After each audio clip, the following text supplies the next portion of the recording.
Sri Gurubhyo Namaha. Today we will be learning the 8th Anuvakam of Chamakam. So we have seen progressively how the theme of each of the Anuvaka in the Chamakam is. The 8th Anuvaka, it is about the implements and tools and necessary items being used for a yajna. Yajna or a homa or a sacrifice which is called yajna. There are different types of Vedic yajnas. Ashwamedha yajna, then we have Soma yaga, Vajapeya yaga, then there are many different types of Ishti which is all in the Vedas.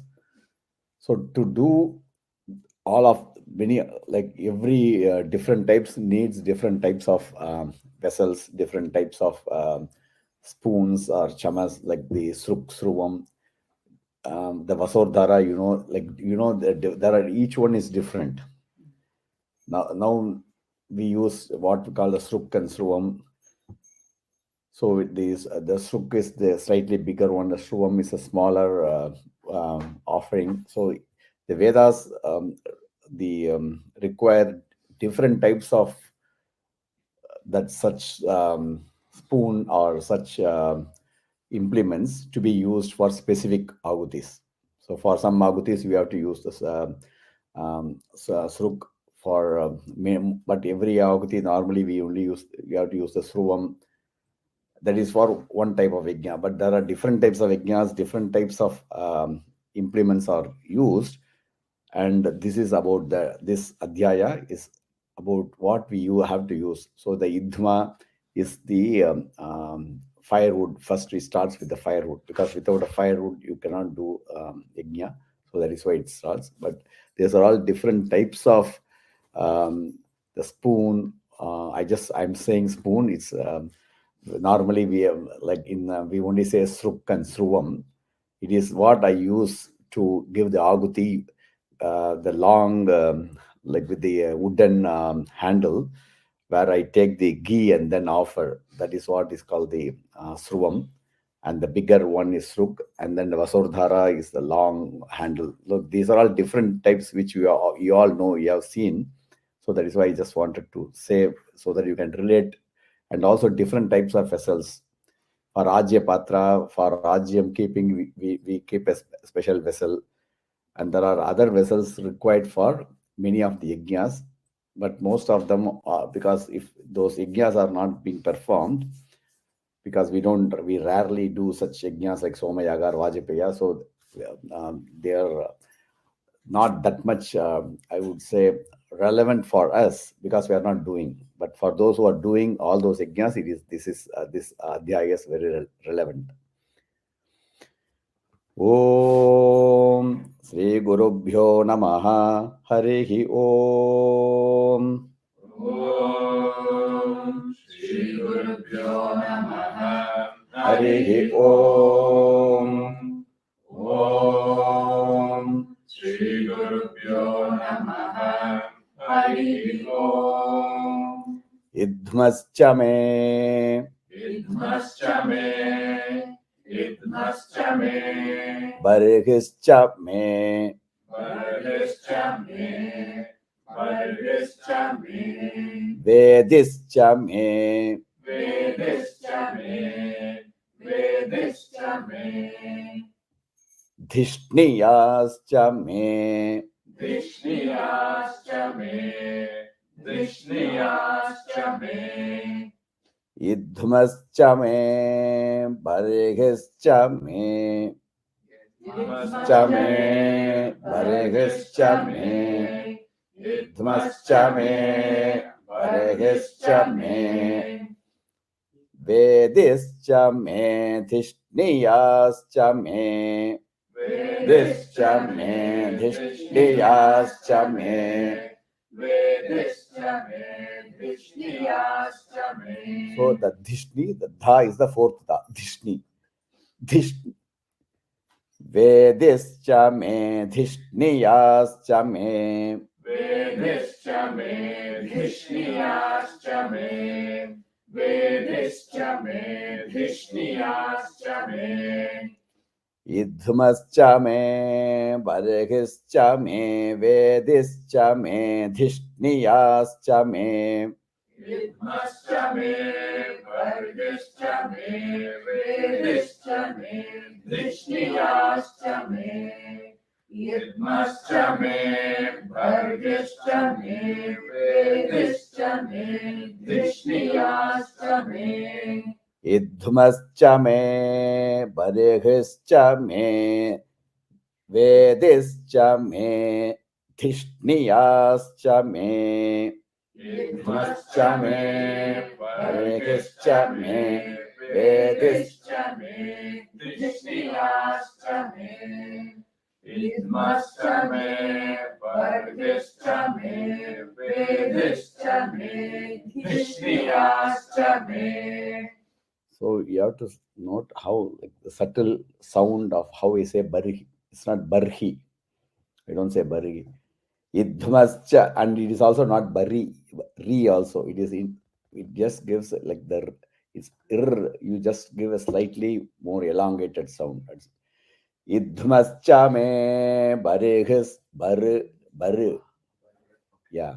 So that this is a rule. If there is even in Durga Suktam, Jataveda says, so these are son of Parshadati. So yeah, so you should not say Parshadati. Parshadati. This is for the Yajurvedic chanting rule. Idhmascha me, Barhischa me, Vedischa me, Dhishniyascha me. Idhumascha me, Barhischa me, Vedischa me, Dhishniyascha me. Idhumascha me, Barhischa me, Vedischa me, Dhishniyascha me. Sruchascha me, Chamasascha me. Sruchascha me, Chamasascha me. Sruchascha me, Chamasascha me. Sruchascha me, Chamasascha me. Sruchascha me, Chamasascha me. Gravanascha me. Gravanascha me. Gravanascha me. Swaravaschama. Swaravaschama. Swaravaschama. Sruchascha me, Chamasascha me, Gravanascha me, Swaravaschama. Sruchascha me, Chamasascha me, Gravanascha me, Swaravaschama. Sruchascha me, Chamasascha me, Gravanascha me, Swaravaschama. No. Sruchascha me, Chamasascha me, Gravanascha me, Swaravaschama. Sruchascha me, Chamasascha me, Gravanascha me, Swaravaschama. Sruchascha me, Chamasascha me, Gravanascha me, Swaravaschama. Uparavascha me, Dhishavane cha me. Uparavascha me, Dhishavane cha me. Uparavascha me, Dhishavane cha me. Uparavascha me, Dhishavane cha me. Uparavascha me, Dhishavane cha me. Drona kalasascha me, Drona kalasascha me. Drona kalasascha Drona kalasascha me, Drona kalasascha me. Drona kalasascha me. Kalasascha me. Vayavyani cha me. Yavyani cha me. Vayavyani cha me. Uparavascha me. Dhishavane cha me. Drona kalasascha me. Drona kalasascha me. Vayavyani cha me. Ravascha me. Dhishavane cha me. Drona kalasascha me. Vayavyani cha me. Paravascha me. Dhishavane cha me. Drona kalasascha me. Vayavyani cha me. Uparavascha me. Dhishavane cha me. Drona kalasascha me. Vayavyani cha me. Uparavascha me. Dhishavane cha me. Drona kalasascha me. Vayavyani cha me. Paravascha me. Dhishavane cha me. Drona kalasascha me. Vayavyani cha me. Uparavascha me. Dhishavane cha me. Drona kalasascha me. Vayavyani cha me. Uparavascha me. Dhishavane cha me. Drona kalasascha me. Vayavyani cha me. Uparavascha me. Dhishavane cha me. Drona kalasascha me. Vayavyani cha me. Putabhrichama. Putabhrichama. Putabhrichama. Putabhrichama. Putabhrichama. Putabhrichama. Adhavaniyascha. Adhavaniyascha. Adhavaniyascha. Putabhrichama. Adhavaniyascha. Putabhrichama. Adhavaniyascha. Bhrichama. Adhavaniyascha. Putabhrichama. Putabhrichama. Adhavaniyascha. Putabhrichama. Adhavaniyascha. Adhavaniyascha. So first Puta bridge each only. Bridchama, then Adhavaniyascha. So second one. Puta bridchama. Adhavaniyascha. Puta bridchama. Adhavaniyascha. Adhavaniyascha. Adhavaniyascha. Putabhrichama. Adhavaniyascha. Putabhrichama. Adhavaniyascha. Putabhrichama. Adhavaniyascha. Agni idhancha me. Agni idhancha me. Agni idhancha me. Agni idhancha me. Agni idhancha me. Agni idhancha me. Havirdhanancha me.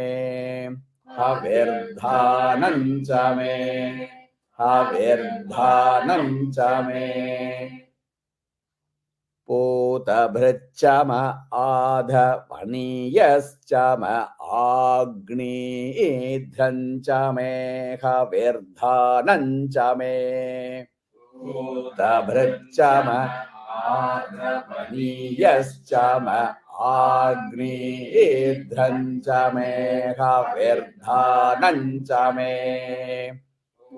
Tabhrachama Adhavaniyascha Agni Dhancha me Havirdhanancha me Putabhrachama Adhavaniyascha Agni Dhancha me Havirdhanancha me Putabhrachama Adhavaniyascha Agni Dhancha me Havirdhanancha me Putabhrachama Adhavaniyascha Agni Dhancha me Havirdhanancha me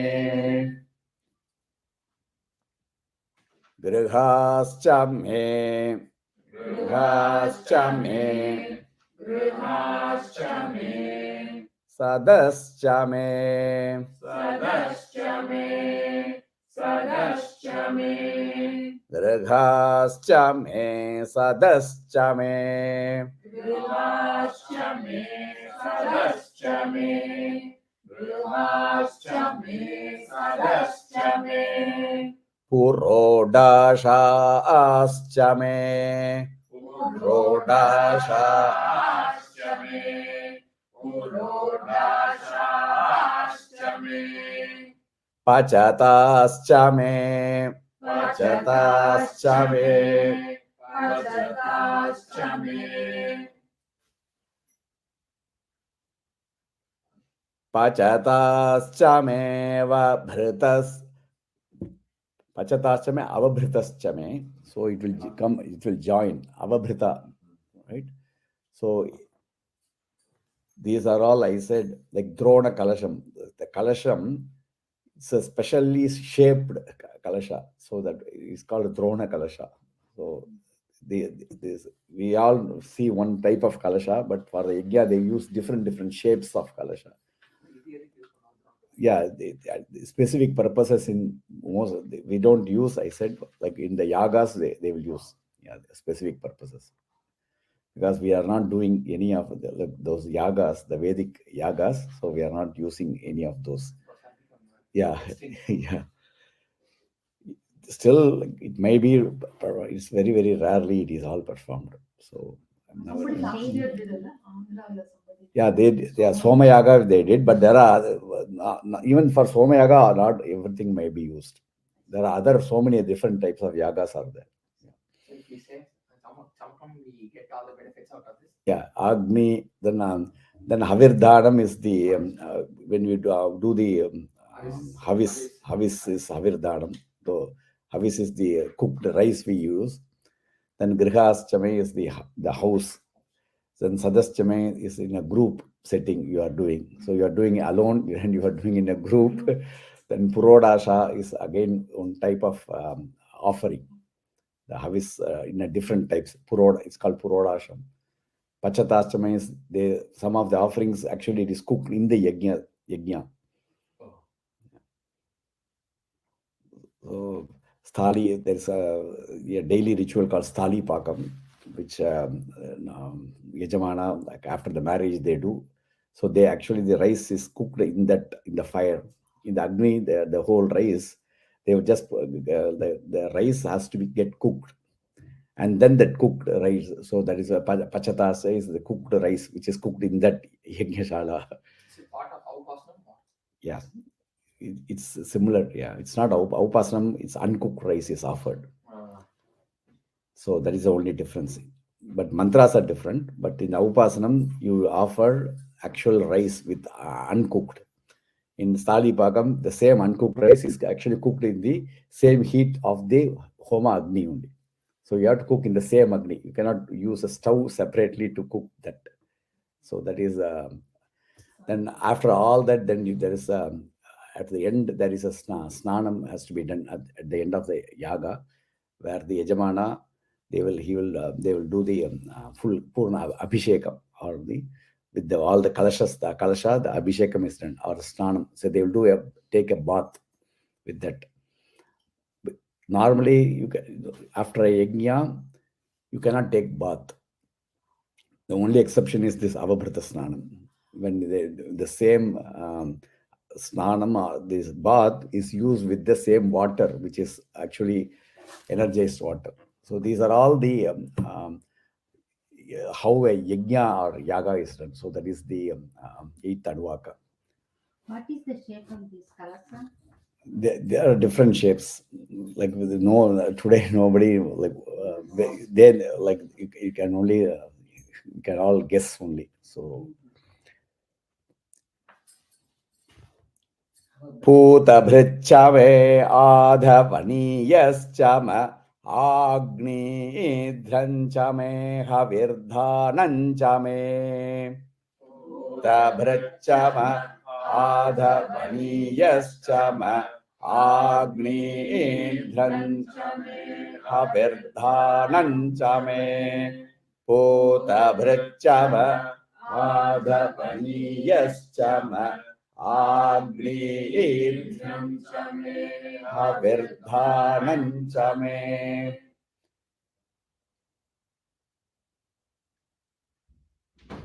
Pūtabhriccama ādhavanīyascama Agni-dhrancame havirdhanancame Pūtabhriccama ādhavanīyascama Agni-dhrancame havirdhanancame Pūtabhriccama ādhavanīyascama Agni-dhrancame havirdhanancame Grihāscame sadascame Grihāscame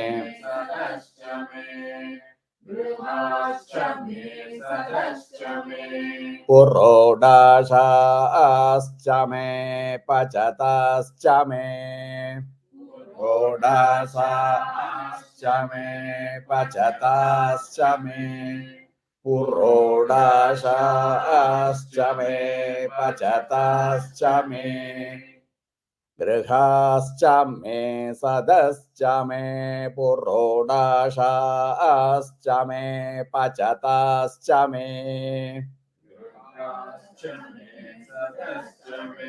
Purodāsāscame pacatāscame Grihāscame sadascame Purodāsāscame pacatāscame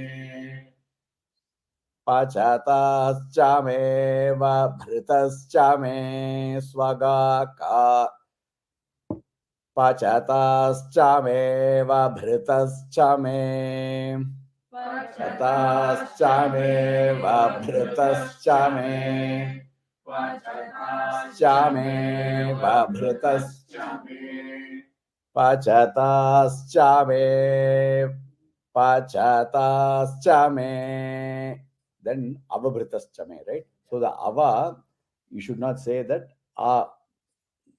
is silent. So you have to elongate that me. And you should not give a breath after that. If you give a breath, you have to say avabhrita. So the word is avabhrita.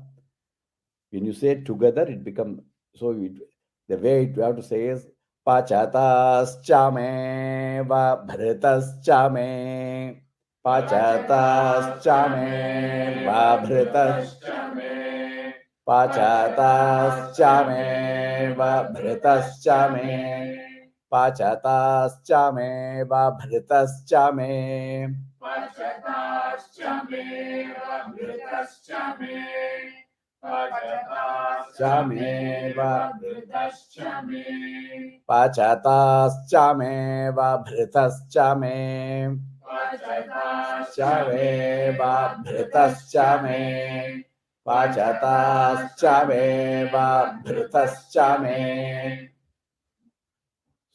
Svagakarascame Svagakarascame Svagakarascame Pacatāscame vabhritascame. Then bhr is the fourth bha. Bhr. Bhr, then tha.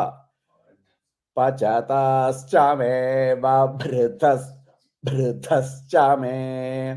Pachatascha me vabhritascha me. Chame vabhritascha me. Svagakarascha me. Karascha me. Swagakarascha me. Pachatascha me Pachatascha me vabhritascha me. Svagakarascha me. Pachatascha me vabhritascha me. Svagakarascha me. Pachatascha me vabhritascha me. Svagakarascha me. Pachatascha me vabhritascha me. Svagakarascha me. Pachatascha me vabhritascha me. Svagakarascha me. Pachatascha me vabhritascha me. Svagakarascha me. Grihascha me sadascha me. Purodashascha me. Pachatascha me vabhritascha me. Svagakarascha me. Grihascha me Grihascha me Grihascha me sadascha me. Purodashascha me. Pachatascha me vabhritascha me. Svagakarascha me. Sadascha me purodashascha me. Pachatascha me vabhritascha me. Svagakarascha me. Grihascha me sadascha me. Purodashascha me. Pachatascha me vabhritascha me. Svagakarascha me.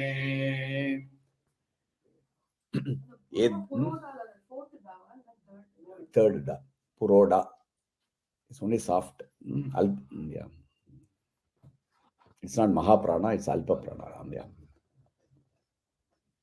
Idhumascha me, Parihischa me, Vedischa me, Dhishniyascha me, Sruchascha me, Chamasascha me, Gravadascha me, Swaravascha me, Uparavascha me, Dhishavane cha me, Drona Kalashascha me, Vayavyani cha me, Putabhricchama Adhavaniyascha Agni Dhrancha me Havirdhanancha me Grihascha me Sadascha me Purodashascha me Pachatascha me Vabhritascha me Svagakarascha me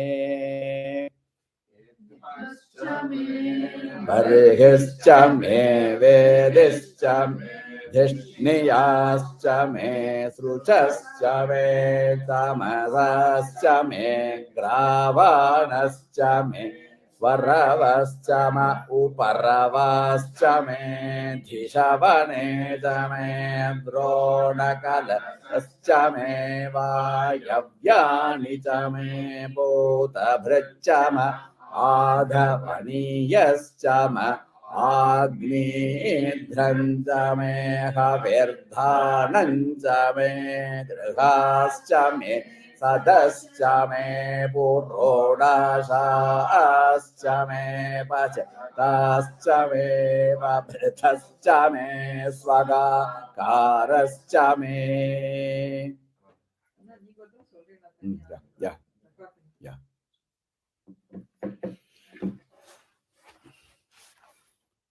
Idhumascha me, Barihischa me, Vedischa me, Dhishniyascha me, Sruchascha me, Chamasascha me, Gravanascha me Swaravascha ma Uparavascha me Dhishavane me Drona Kalashascha me Vayavyani cha me Bhuta Bhricha ma Adhavaniyascha ma Agni Dhrancha me Havirdhanancha me Grihascha me Sadascha me Purodashascha me Pachatascha me Vabhrithascha me Swagakarascha me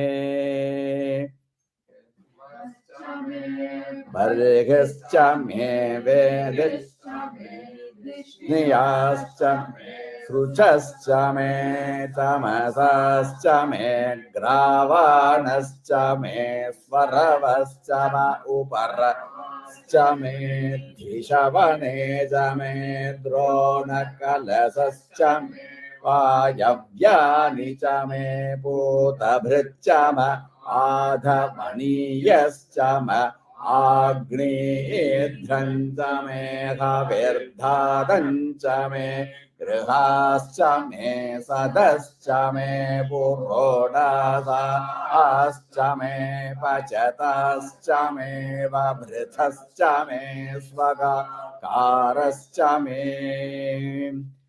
Idhmascha me Varghascha me Vedascha me Dhishniyascha me Sruchascha me Tamasascha me Gravarascha me Svaravascha me Paravascha me Nakalasascha me Vayavyani cha me Bhutabhricha ma Adhavaniyascha ma Agni Dhrancha me Havirdhanancha me Grgascha me Sadascha me Purodasascha me Pachatascha me Vabhrithascha me Swagakarascha me